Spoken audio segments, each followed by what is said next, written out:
నమస్కారం. Ahalya TV news కి స్వాగతం. ఈనాటి ముఖ్యాంశాలు. ప్రపంచానికి భారతదేశం అందిస్తున్న గొప్ప వరం యోగా అని సీఎం చంద్రబాబు వెల్లడి. యోగా ప్రతి ఒక్కరి జీవితంలో భాగం కావాలని వ్యాఖ్య. యోగాకు ప్రపంచవ్యాప్త గుర్తింపు తెచ్చిన ఘనత ప్రధాని నరేంద్ర మోదీకి దక్కుతుందని ప్రశంస.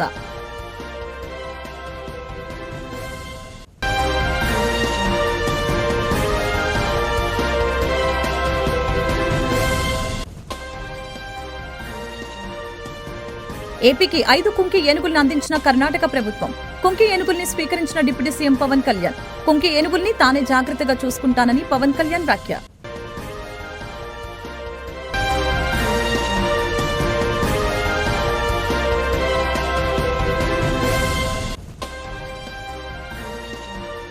విశాఖ స్టీల్ ప్లాంట్ కార్మికుల సమ్మెకి మద్దతుగా ఆమరణ నిరాహార దీక్ష చేపట్టిన ఏపీసీసీ చీఫ్ వైఎస్ షర్మిలారెడ్డి. 2000 మంది కార్మికులను తిరిగి ఉద్యోగాలు తీసుకునే వరకు దీక్ష కొనసాగిస్తామని షర్మిల ప్రకటన. ప్రపంచానికి భారతదేశం అందిస్తున్న గొప్పవరం యోగా అని, యోగా ప్రతి ఒక్కరి జీవితంలో భాగం కావాలని సీఎం చంద్రబాబు అన్నారు. యోగాకు ప్రపంచవ్యాప్త గుర్తింపు తెచ్చిన ఘనత ప్రధాని నరేంద్ర మోదీకి దక్కుతుందని చెప్పారు. యోగా డెమాన్స్ట్రేషన్స్ కూడా 21 టెంపుల్స్ మనకు 5 కోట్ల కంటే ఎక్కువ ఆదాయం వస్తాయి. అదే సమయంలో టూరిస్ట్ డెస్టినేషన్స్ ఉన్నాయి. బుద్ధ స్తూప, అమరావతి, లేపాక్షి, శిల్పారావం, గండికోట, అరకు, లంసింగి, కోనసీమ ఇలాంటివి వేరియస్ స్పాట్స్ మీరు చూస్తే గోదావరి దగ్గర అఖండ గోదావరి ఇలాంటి అన్ని స్పేసెస్ కూడా ఒక 100 స్పేసెస్ ఈరోజు వేరియస్ ఇవన్నీ కూడా ఈ రోజు నుంచి అందరినీ రిక్వెస్ట్ చేస్తున్నా. 30 days ప్రతి ఒక్కరు కూడా మీకుండే టాలెంట్స్, మీకుండే క్రియేటివిటీ ఉపయోగించడం. కొంతమంది సాంగ్స్ బ్రహ్మాండంగా రాస్తారు, పోటీలు పెడతాం. కొంతమంది పెయింటింగ్స్ బాగా వేస్తారు యోగాలో, వాళ్ళకి ఇది పెడతాం.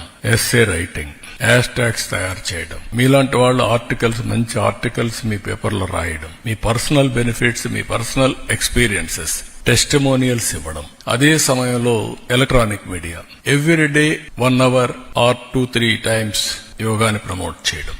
మీరు క్యాప్టివ్ ఆడియన్స్ తయారు చేసి వాళ్ల ద్వారా వాళ్ళు ప్రాక్టీస్ చేసే పరిస్థితిలో మీ ఆడియన్స్ కి మీరు చేయడం మీరిచ్చే గిఫ్ట్ ఇది. ప్రధానమంత్రి గారు ప్రపంచం మొత్తం యోగాని ప్రమోట్ చేయాలని ఆలోచించినప్పుడు మనందరికీ ఆ బాధ్యత ఉంది. మీ బాధ్యత మీ స్టేక్ హోల్డర్స్ కి దీన్ని పెనిట్రేట్ చేసే బాధ్యత మీరు తీసుకోవడం. ఎలక్ట్రానిక్ మీడియా ఒక time, print media with details రాయడం, సోషల్ మీడియా వాళ్ళు ఇన్ఫ్లుయెన్సర్స్ ఎవరైతే ఉన్నారో వాళ్ళంతా కూడా వాళ్ళ యొక్క వ్యూవర్స్ కి అందరికీ ఇది ఇవ్వడం. ఇవన్నీ చేసి ఎక్కడికక్కడ మంచి వీడియోస్ తయారు చేయడం, ఆ వీడియోస్ ను కూడా ఇది చేయడం. ఇవన్నీ కాంపిటీషన్ పెడతాం. బెస్ట్ కంటెంట్ ని, బెస్ట్ బెనిఫిట్స్ ని రాబోయే రోజుల్లో ప్రజలకు అందజేస్తాం. అది టెక్స్ట్ బుక్స్ కావచ్చు, పెయింటింగ్స్ కావచ్చు, సాంగ్స్ కావచ్చు, వీడియోస్ కావచ్చు, ఇలాంటివన్నీ కూడా తయారు చేసి ఎక్కడికక్కడ అందించే బాధ్యత తీసుకుంటాం. అదే మరి వీళ్ళు బెస్ట్ కాంపిటీషన్ లో ఇదైన వాళ్ళందరినీ విశాఖపట్నం కూడా తీసుకొస్తాం. ప్రధానమంత్రితో ఆ రోజు ముందు వరుసలో పెట్టి వీళ్ళందరినీ చేపించే పరిస్థితి తీసుకొస్తాం. అంటే వాళ్ళు కూడా ఆ ఈవెంట్ లో భాగస్వామ్యం చేస్తాం. కుంకి ఏనుగుల్ని నేనే జాగ్రత్తగా చూసుకుంటానని డిప్యూటీ సీఎం పవన్ కళ్యాణ్ వ్యాఖ్యానించారు. ఏపీకి 5 కుంకి ఏనుగుల్ని కర్ణాటక ప్రభుత్వం అందించింది. కర్ణాటక విధాన సౌధలో ఏనుగుల్ని పవన్ కళ్యాణ్ స్వీకరించారు. రాజకీయాలకు అతీతంగా సాయం చేసిన కర్ణాటకకి పవన్ కళ్యాణ్ కృతజ్ఞతలు తెలిపారు.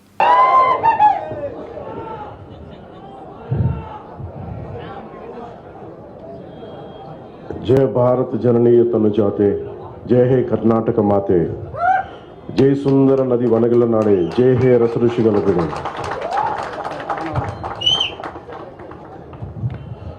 ಭಾರತ ಮಾತೆಯ ಮುದ್ದಿನ ಮಗಳಾದ ಕರ್ನಾಟಕ ತಾಯಿಗೆ, ಈ ಪುಣ್ಯ ಭೂಮಿಗೆ ಹಾಗೂ ಕರ್ನಾಟಕದ ಪ್ರಜೆಗಳಿಗೆ ನಾನು ತಲೆಬಾಗಿಸಿ ನಮಸ್ಕರಿಸುತ್ತಿದ್ದೇನೆ. ಭರತಮಾತ ಮುದ್ದುಲು ಕೂತರು కర్ణాటక తల్లికి మరి ఈ నేలకి, కర్ణాటక ప్రజలకి నేను శిరస్సు వంచి నమస్కరిస్తున్నాను.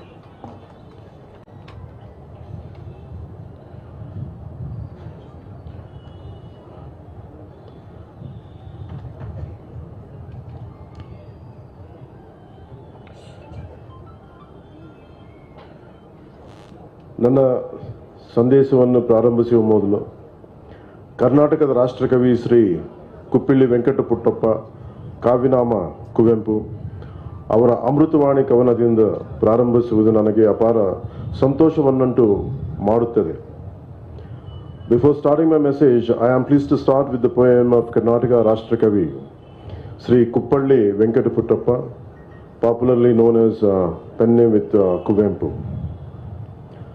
This is what I have recited when I did MOU before, when I came here in last year. This is what I started with. ಅರಣ್ಯಕ್ಕೆ ಹಾಡು ಹಾಡುವ ಮುನ್ನ ನಾನು ನನ್ನ ಮನದ ಮುಂದೆ ನಿಲ್ಲುತ್ತಾನೆ. ಅರಣ್ಯಕ್ಕೆ ಹಾಡು ಹಾಡುವ ಮುನ್ನ ನಾನು ನನ್ನ ಮನದ ಮುಂದೆ ನಿಲ್ಲುತ್ತಾನೆ. ಅರಣ್ಯದ ಅರಿಸಿನ ಅರುಳುಗಳಿಂದ ನನ್ನ ಮನದ ಅರಿವಿನ ಅರುಳುಗಳು ತೆರೆಯುತ್ತವೆ. Before singing a song for the forest, I stand before my own mind. The forest gentle breeze opens up the petals of my mind's awareness. This poem showcases Kuvempu's reverence for nature and his understanding of the forest as a source of spiritual growth and inspiration. And it was a great moment for me.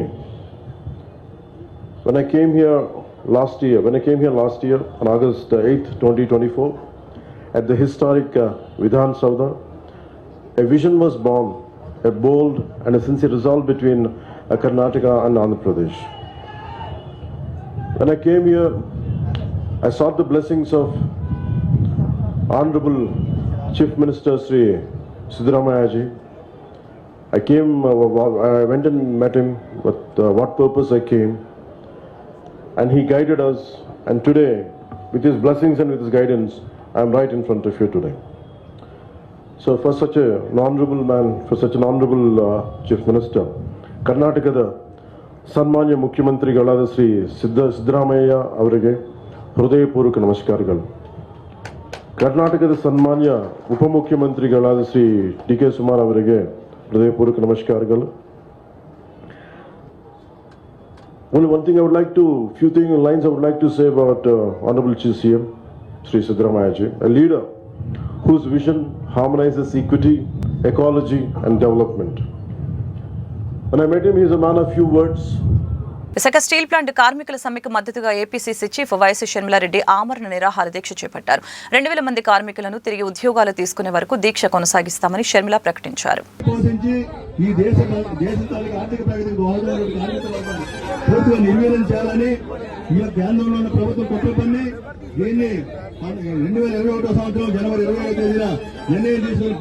కూటమి ప్రభుత్వానికి కోర్టులు మొట్టికాయలు వేస్తున్న పాలకులు బుద్ధి తెచ్చుకోవటం లేదని మాజీ శాసనసభ్యులు మల్లాది విష్ణు ఎద్దేవా చేశారు.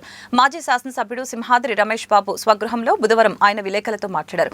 గతంలో వైఎస్ జగన్మోహన్ రెడ్డి కరెంటుని 2.40 రూపాయలకి కొనుగోలు చేస్తూ విద్యుత్ ఒప్పందం కుదుర్చుకుంటే ఇప్పుడున్న కూటమి పార్టీలు నానా యాగి చేశాయని చెప్పారు. ఇప్పుడున్న కూటమి ప్రభుత్వం అదే కరెంటుని ₹4.60 ఎలా కొనుగోలు చేస్తూ ఒప్పందం కుదుర్చుకుందో ప్రజలకి సమాధానం చెప్పాలని అన్నారు. అమరావతి రాజధాని పేరుతో మరొకసారి రైతుల్ని మోసం చేసేందుకు కూటమి ప్రభుత్వం ప్రయత్నిస్తుందని చెప్పారు. గతంలో భూములు ఇచ్చిన రైతులకి దిక్కులేదని, మళ్లీ ఇప్పుడు వేలాది ఎకరాలు భూసేకరణ అంటూ రైతుల్ని మభ్యపెట్టేందుకు కూటమి ప్రభుత్వం చూస్తుందని చెప్పారు. ఈ సమావేశంలో మాజీ ఎమ్మెల్యే సింహాద్రి రమేష్ బాబు, జడ్పీటీసీ చింతలపూడి లక్ష్మీనారాయణ, వైఎస్ఆర్సీపీ నాయకులు రాజనాల మాణిక్యాలరావు, గరికపాటి కృష్ణారావు పాల్గొన్నారు.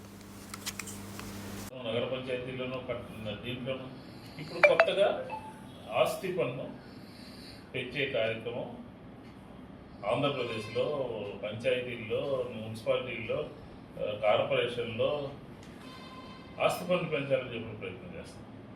ఆ రోజు మేము ఆస్తి పన్ను ప్రజల మీద వెయ్యాలి అని అనుకుంటే ఒక సబ్ కమిటీ పెట్టి ఇతర రాష్ట్రాలు, చెన్నై, బెంగళూరు, తెలంగాణ, మహారాష్ట్ర, ఆ రాష్ట్రాల్లో ఉన్నటువంటి పట్టణాల్లో తిరిగి ఆస్తి పన్నుని రూపొందించాం.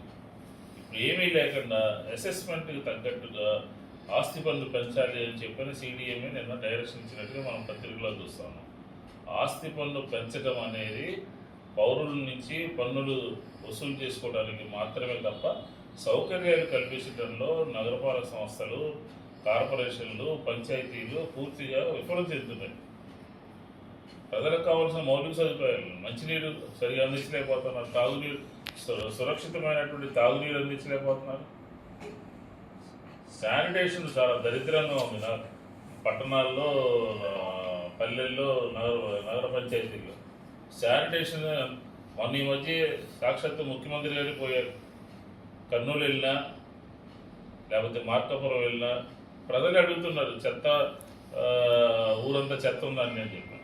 ఈయన పెద్ద మీ ఊరంతా చెత్త లేదా, శుభ్రంగా ఉందా, అది ఇది అంటే చెత్తగా ఉంది, నగరం అంతా ప్రాంతాలంతా కూడా చెత్తమయం అయిపోయిందని చెప్తున్నారు. మా ప్రభుత్వాన్ని అధికారంలో ఉన్నప్పుడు చెత్త ప్రభుత్వం అని చెప్పని మాట్లాడి చెత్త పనులు ఎత్తేస్తున్నానని చెప్పి చెత్త పనులు తీసుకొచ్చిందే ఆయన ప్రభుత్వంలో. కేంద్ర ప్రభుత్వ సంస్కరణలో భాగంగా చెత్త పన్ను తీసుకొచ్చిందే చంద్రబాబు నాయుడు.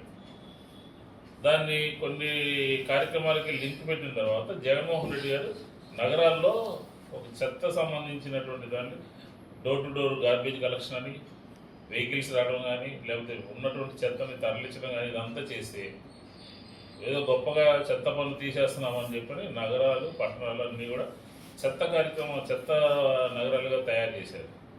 మేము ఉన్నప్పుడు ఆంధ్రప్రదేశ్ కేంద్ర ప్రభుత్వం పర్యావరణ శాఖ కానీ, మున్సిపల్ అడ్మినిస్ట్రేషన్లో కానీ ఎన్ని నగరాలకి అవార్డులు వచ్చినాయి.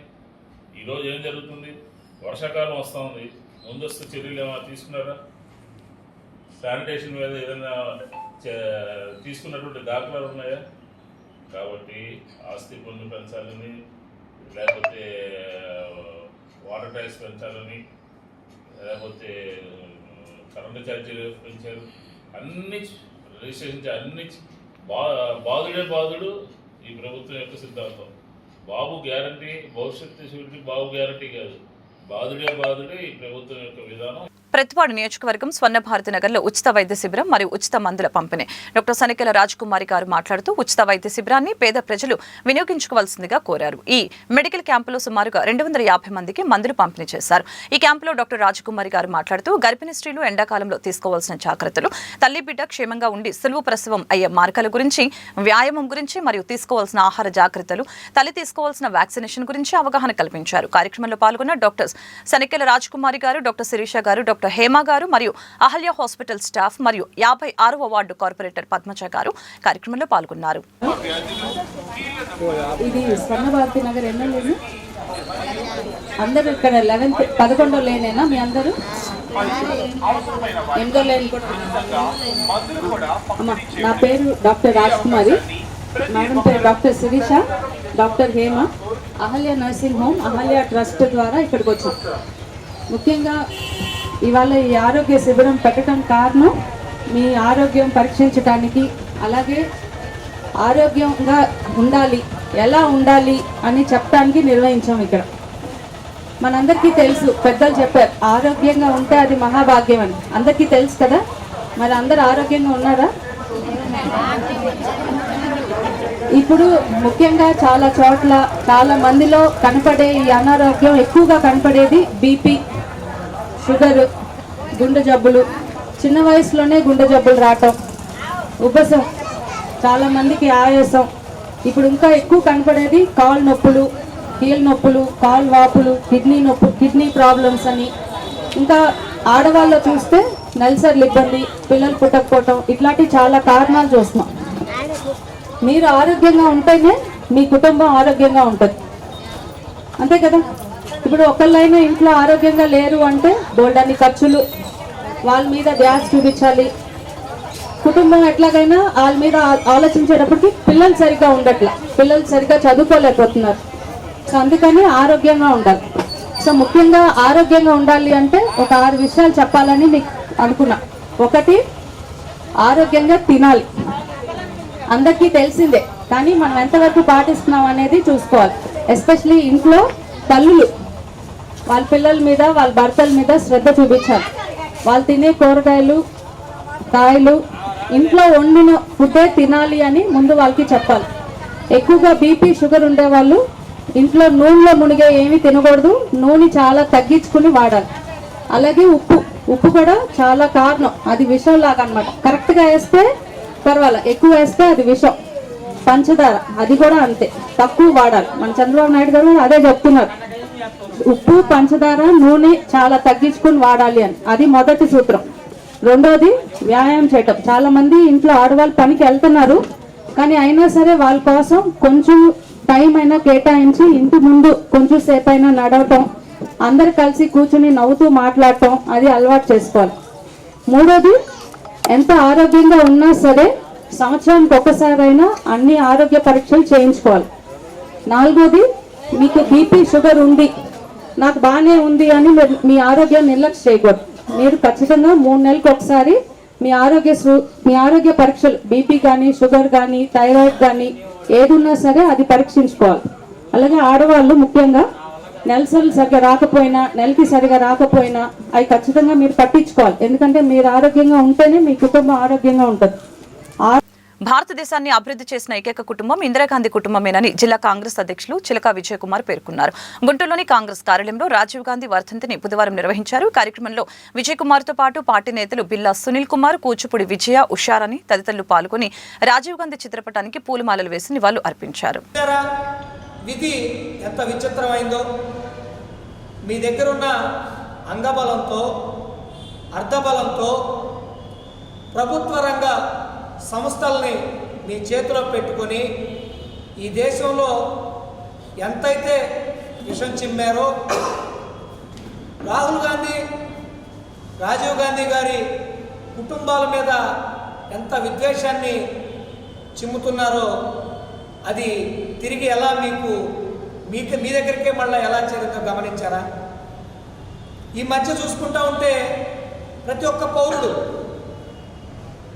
పాకిస్తానే కాదు ఏ దేశమైనా సరే భారతదేశం వైపు చూడటానికే భయమేసేది. అటువంటి రోజుల నుంచి మీరే గొప్పగా ఈ దేశాన్ని రక్షించినట్లుగా మీ దగ్గరున్న ఐటీ సెల్తో ఈ దేశానికి ఏదో కొత్త చరిత్ర నేర్పించాలని ప్రయత్నం చేశారు. కానీ అది జరగలేదు. మీరు ఎలా యుద్ధాన్ని చేశారు, ఏ భయంతో యుద్ధాన్ని ఆపారు మొత్తం గమనించారు. గతంలో కూడా పాకిస్తాన్కి మనకి యుద్ధం జరిగిందే, ఆనాడంత టెక్నాలజీ లేదే, అయినా కూడా ఇందిరాగాంధీ గారు ఎంత వీరోచితంగా పోరాడారు, ఎట్లా విజయాన్ని సాధించారనేది ఈనాడు యువత తెలుసుకుంది కదా ఆల్రెడీ. కనుక ఈ దేశాన్ని మీరు మభ్యపెట్టలేరని ఇప్పుడన్నా అర్థమైందా? ఈ దేశ చరిత్రని, రాహుల్ గాంధీ గారి కుటుంబ చరిత్రని కాదనలేరని మీకు ఇప్పటికైనా అర్థమైందా? గుర్తుపెట్టుకోవాలి, ఈ దేశం కోసం ప్రాణత్యాగం చేసినటువంటి కుటుంబం, ఈ దేశాన్ని నిర్మించిన కుటుంబం.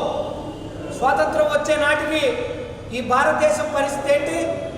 7 లక్షల ఆకలి చావులు ఉన్నటువంటి భారతదేశంలో ఈనాడు సస్యశ్యామలమైనటువంటి పంటలు, ఆహార కొరత లేనటువంటి దేశాన్ని మీకు అప్పచెప్తే బీజేపీ ప్రభుత్వం మత విద్వేషాలు రెచ్చగొడుతూ, కుల విద్వేషాలు రెచ్చగొడుతూ, ప్రాంతీయ విద్వేషాలు రెచ్చగొడుతూ ఈ దేశాన్ని ఎట్లా పరిపాలనతో విచ్ఛిన్నం చేస్తున్నారో గమనించాల్సిన అవసరం యువతకు ఉంది. మరి ముఖ్యంగా చూసుకుంటే రాష్ట్ర ప్రభుత్వం నిన్నే చూసాం మేము, ఇళ్ల కాడకు వచ్చి రేషన్ బియ్యం ఇచ్చే బళ్ళని నేటి నుంచి ఆపేసామని చెప్పి నిన్నే పౌర సరఫరాల శాఖ మంత్రి గారు ఒక నివేదిక, ఒక స్టేట్మెంట్ ఇచ్చినట్లుగా నిన్న గమనించాం. బాగా గుర్తుపెట్టుకోవాలి కూటమి ప్రభుత్వం, ఎందుకు మీరు ఇట్లా పిచ్చి పిచ్చి పనులన్నీ చేసుకుంటున్నారు? ఏవి వృద్ధులు, వికలాంగులు ఎంతమందికి ఆ రేషన్ బియ్యం ఇళ్ళకాడికి వస్తే చక్కగా వాళ్ళు రేషన్ అందుకుంటున్నారు? అది ఏ ప్రభుత్వమైనా ప్రవేశపెట్టుండొచ్చు. మీకు జగన్ ఫోటో ఇష్టం లేకపోతే పవన్ గారి ఫోటో వేసుకోండి, చంద్రబాబు గారి ఫోటో వేసుకోండి. రాష్ట్ర మహిళా కమిషన్ చైర్పర్సన్ రాయపాటి శైలజ గుంటూరులో ఆకస్మిక తనిఖీ చేశారు. మహిళా ప్రాంగణంలోని శక్తి సదన్, సఖీ వన్ స్టాప్ సెంటర్, గృహహింస నిరోధక విభాగం, బాలల పరిరక్షణ విభాగాన్ని పరిశీలించారు. ఈ సందర్భంగా రాయపాటి శైలజ మీడియాతో మాట్లాడారు. అందరికీ నమస్కారం. ఏపీ మహిళా కమిషన్ చైర్పర్సన్గా నియమించిన తర్వాత ఫస్ట్ విజిట్ శక్తి సదన్స్. ఎందుకంటే అన్యాయానికి గురి కాబడ్డ మహిళలకి ఒక సేఫ్ జోన్ అంటూ కావాలన్నది అప్పుడు గవర్నమెంట్ ఆఫ్ ఇండియా చెప్పింది, ప్రతి స్టేట్ గవర్నమెంట్ కూడా అది ఫాలో అప్ చేస్తుంది. సో రెండు ఉండేవి, స్వదార్ గృహాను, ఉజ్వల అని 2 స్టార్ట్ చేశారు. ఇప్పుడు రెండింటిని కలిపి శక్తి సదన్గా చేసి, సో మొత్తం మీద 441 సెంటర్స్ ఉన్నాయి ఆల్ ఓవర్ ఇండియా. మన జిల్లాల్లో, మన రాష్ట్రంలో 26 సెంటర్స్ ఉన్నాయి. సో అవి ఎలా ఉన్నాయి, బిల్డింగ్స్, సౌకర్యాలు కానివ్వండి, అక్కడ ఏమేమి ఉన్నాయి, ఇన్ఫ్రాస్ట్రక్చర్, అలాగే అక్కడ పనితీరు ఎలా జరుగుతుందనే చూడటానికి వచ్చాము. ఆల్రెడీ నంబూరు ఒకటి విజిట్ చేసాము, నెక్స్ట్ ఇప్పుడు గుంటూరు నల్లపాడులో ఏదైతే గవర్నమెంట్ నడుపుతుందో అక్కడికి వచ్చాము. సో బేసిక్లీ ఏంటంటే అంతకుముందు ఉజ్వల అనేది ఓన్లీ ట్రాఫికింగ్ జరిగిన మహిళలకి స్వదార్ గృహం అంటే మిగతా విక్టిమ్స్కి అలా ఉండేది. ఇప్పుడు అందరినీ కలిపి ఒకే చోట శక్తి సదన్స్లో పెడుతున్నారు. సో ఈ శక్తి సదన్ కేంద్రం నుంచి వచ్చే మిషన్ శక్తి ప్రోగ్రామ్ కింద ఇది అలాట్ చేయబడిందండి. దీంట్లో ఏంటంటే గవర్నమెంట్ కేంద్రం 60% ఇస్తే రాష్ట్రం దానికి మ్యాచింగ్ గ్రాంట్కి అట్లీస్ట్ 40% ఇచ్చి ఈ సంస్థలు నడపాలి. ఇక్కడ కేవలం వాళ్ళకి షెల్టరే కాదు, షెల్టర్తో పాటు ఫ్రీగా ఆహారం కానివ్వండి, ఆరోగ్యం, అలాగే లీగల్ కౌన్సిలింగ్, ఏమైనా కోర్టు కేసులు వెళ్ళాలన్నా లీగల్ ఎయిడ్, ఇవన్నీ కూడా ఇక్కడ జరుగుతుంటాయి. వాటితో పాటు ఈ విక్టిమ్స్ అంటే ఈ తర్వాత వాళ్ళకి ఒక దారి చూపించాలి, సంక్షోభం దిశ నుంచి వాళ్ళకి సంక్షేమం దిశగా చూపించడానికి స్కిల్ ట్రైనింగ్ కానివ్వండి, అలా శారీ ప్రింటింగ్ అనో లేకపోతే టైలరింగ్ అనో అలా చాలా, లేకపోతే వాళ్ళని స్కూల్స్కి పంపించటం. కొన్ని NGOs ద్వారా ఏదైతే నడబడుతున్నాయో శక్తి సదన్, వాళ్ళు పెళ్ళిళ్ళు చేయటం దగ్గర నుంచి స్కూల్స్ పంపించటము, తర్వాత మళ్ళీ పెళ్ళిళ్ళు చేశాక కూడా వాళ్ళు ఫాలో అప్ చేస్తారు. వాళ్ళు బాగున్నారా, లేకపోతే మళ్ళీ ఏదైనా హస్బెండ్తో గొడవ ఉన్నారంటే మళ్ళీ వాళ్ళని తీసుకొచ్చి వాళ్ళ దగ్గర ఉంచుకొని కౌన్సిలింగ్ ఇప్పించటం. సో పిల్లలు ఇప్పుడు విక్టిమ్స్కి పిల్లలు ఉన్నా కూడా పిల్లల్ని కూడా ఒక ఏజ్ వరకు ఇక్కడ చేర్చుకుంటారు. వాళ్ళతో పాటు మదర్తో పాటు ఉంచి వాళ్ళందరికీ కూడా అన్ని సౌకర్యాలు కల్పిస్తున్నారు. కాకపోతే దీనికి ప్రభుత్వం దగ్గర నుంచి మనకి సహాయ సహకారాలు కావాలి. సో కేంద్రం ఇస్తున్నా కూడా ఇక్కడ ప్రభుత్వం మరి గత 5 ఏళ్లలో మేము విన్నది, ఇప్పుడు విజిట్కి వెళ్ళినప్పుడు చెప్పింది అంటే మ్యాచింగ్ గ్రాంట్ ఇవ్వట్లేదు. అది ఇవ్వనప్పుడు కేంద్రం కూడా ఎంతవరకు చేయగలుగుతుంది? సో మనం ఫుల్గా లాస్ట్ 4 years నుంచి చాలా ఏరియాస్ ఉన్నాయి. ఒక్కొక్క గృహలో చెప్పడం ఏంటంటే మరి ప్రభుత్వం ఈ కొత్త ప్రభుత్వం వచ్చాక ఆల్ 3 areas అన్నీ ఏదైతే అట్లీస్ట్ 3-4 areas వచ్చేసినాయి. ఇప్పుడు ఈ లాస్ట్ ఇయర్ది ఒకటే ఉంది, అది ఇంకా వీళ్ళు బెల్స్ ఆల్రెడీ కేంద్రం రిలీజ్ చేసింది. డైరెక్టర్ గారు అప్రూవ్ చేస్తే ఆ ఫండ్స్ కూడా వస్తాయి. సో ఏదన్నా ఇలాంటి మహిళలకి ఏదైతే NGOs కానివ్వండి లేకపోతే ఇలా గవర్నమెంట్ రిలేటెడ్ ప్రోగ్రామ్స్ అయితే శక్తి సదన్ నిర్వహిస్తున్నారో అవి బాగా జరగాలంటే మాత్రం ప్రభుత్వం ఫండింగ్ అనేది ఇర్రెస్పెక్టివ్ ఆఫ్ ఏ పార్టీ అయినా సరే అండి. ఎందుకంటే కమిషన్ అనేది, మహిళా కమిషన్ అనేది కేవలం ఆడవాళ్ళు వాళ్ళకి అన్యాయం జరిగినప్పుడు ఆదుకోవటానికి, పేరెంట్స్ లేకపోయినా ఎవరు లేకపోయినా ఆదుకోవటానికి ప్రభుత్వం ఉంది, లేకపోతే మహిళా కమిషన్ అనేది ఉన్నది అనేది ఒక భరోసా మహిళా కమిషన్ కలిగియాలి. సో గత 5 ఏళ్లలో ఎలా ఉందో నిర్వీర్యమైందో అది అందరం చూసాము. బట్ అట్లీస్ట్ ఇప్పటి నుంచి మహిళా కమిషన్ పనితీరు మార్చుకొని లేడీస్ అందరికి, రాష్ట్రంలో ఉన్న మహిళలందరికి కూడా మేము ఉన్నాము మీకే. ఈరోజు సాయంత్రం తెలుగుదేశం పార్టీ గుంటూరు తూర్పు నియోజకవర్గం మహానాడు కార్యక్రమం గుంటూరు తెలుగుదేశం పార్టీ జిల్లా కార్యాలయం నందు నిర్వహించారు. ఈ కార్యక్రమానికి గుంటూరు తూర్పు నియోజకవర్గ శాసనసభ్యులు మహమ్మద్ నజీర్ అధ్యక్షత వహించారు. కార్యక్రమానికి ముఖ్య అతిథిగా విచ్చేసిన తెలుగుదేశం పార్టీ సీనియర్ నాయకులు Varla Ramaiah, AP industrial corporation chairman Degala Prabhakar, Dasari Raja master, Telugu Desam party రాష్ట్ర మహిళా నాయకురాలు డాక్టర్ సనెకల రాజకుమారి, అన్ని డివిజన్ల కార్పొరేటర్లు, తెలుగుదేశం పార్టీ ముఖ్య నాయకులు, కార్యకర్తలు, మహిళలు పెద్ద పాల్గొని కార్యక్రమాన్ని విజయవంతం చేశారు. ఈ మహానాడు మనందరికీ కూడా ఎంతో ప్రత్యేకమైనటువంటి మహానాడు. ఎందుకంటే అధికారంలోకి వచ్చిన తర్వాత మొదటి మహానాడుగా రాక్షస ప్రభుత్వాన్ని పారదోలడానికి ఎంతో కష్టపడి గత 5 సంవత్సరాల నుంచి ఎన్ని పోరాటాలు, ఉద్యమాలు చేసి ఎన్ని కేసులు పెట్టినా కూడా భయపడకుండా మీరందరూ కూడా ఎత్తినటువంటి పార్టీ జెండాను దించకుండా అహర్నిశలు పనిచేసినటువంటి కార్యకర్తలందరికీ కూడా ఈ మహానాడు ఒక వేదికగా మనందరం కూడా కోరుకుంటున్నటువంటి తెలుగుదేశం పార్టీ ప్రభుత్వం ఈరోజు కూటమి ప్రభుత్వం అధికారంలోకి వచ్చి 1 సంవత్సరం కాబోతా ఉంది. ఈరోజు మనందరికి కూడా తెలుసు, గతంలో కూడా అనేక మహానాడులు జరిగినాయి. ప్రతి ఒక్క మహానాడులో కూడా వాటికి సంబంధించినటువంటి ఆనాడు ఉన్నటువంటి అంశాలతో పాటు పార్టీ నియమాల నుంచి ఎన్నికలు కూడా నిర్వహించుకోవడం జరుగుతుంది. మన నియోజకవర్గంలో కూడా గత 15 రోజుల నుంచి కుటుంబ సాధికారిక సమితి అధ్యక్షుల దగ్గర నుండి 2 అధ్యక్షుల్ని, ప్రతి KSS కూడా 2, ఒక అధ్యక్షుడు దాంతో పాటు కో కన్వీనర్గా ఒక మహిళని పెట్టడం అని పార్టీ ఆదేశించడం జరిగింది. అందులో ప్రతి ఒక్క KSS అంటే ఒక పోలింగ్ బూత్ కాకుండా ఒక పేజ్, ఒక 60 ఓట్లకు సంబంధించి ఒక కుటుంబ సాధికార సభ్యుడిని ఎన్నుకోవడం, దాంతో పాటు ఒక మహిళని కూడా, అంటే 2 వైపులా కలిపి 60 ఓట్లు ఉంటాయి ఒక ఎలక్షన్ సంబంధించినటువంటి పేజ్ లో. ఆ పేజ్ లో 2 వైపులు ఉన్నటువంటి ఓటర్స్ లో నుంచి 60 ఓటర్స్ నుంచి 2 తీసుకోవడం, ఆ 2 అధ్యక్షులుగా కోఆపరేటివ్ అధ్యక్షులుగా 2 పెట్టుకోవడమే కాకుండా BLL అపాయింట్ చేసుకోవడం, BLL ద్వారా మళ్ళీ యూనిట్ ని అపాయింట్ చేయడం, యూనిట్లో నుంచి క్లస్టర్ని తీసుకోవడం, వార్డు ప్రెసిడెంట్ అలాగే అనుబంధ విభాగాలకు సంబంధించినటువంటి అధ్యక్షులు కూడా నియమించమని చెప్పి పార్టీ గత 15-20 రోజుల నుంచి నిరంతరంగా దాని మీద పనిచేస్తున్నటువంటి పరిస్థితి ఉన్నాయి. ఇంకా ఇప్పటికే 70% మన గుంటూరు తూర్పు నియోజకవర్గానికి సంబంధించినటువంటి కమిటీ. వార్తలు ముగించే ముందు ముఖ్యాంశాలు మరొకసారి. ప్రపంచానికి భారతదేశం అందిస్తున్న గొప్ప వరం యోగా అని సీఎం చంద్రబాబు వెల్లడి. యోగా ప్రతి ఒక్కరి జీవితంలో భాగం కావాలని వ్యాఖ్య. యోగాకు ప్రపంచవ్యాప్త గుర్తింపు తెచ్చిన ఘనత ప్రధాని నరేంద్ర మోదీకి దక్కుతుందని ప్రశంస.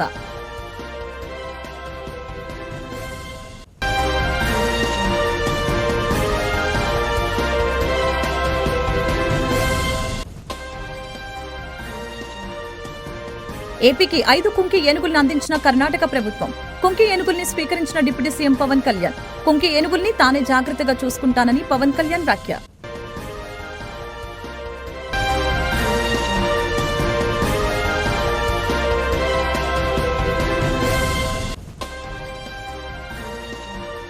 విశాఖ స్టీల్ ప్లాంట్ కార్మికుల సమ్మెకి మద్దతుగా ఆమరణ నిరాహార దీక్ష చేపట్టిన ఏపీసీసీ చీఫ్ వైఎస్ షర్మిలారెడ్డి.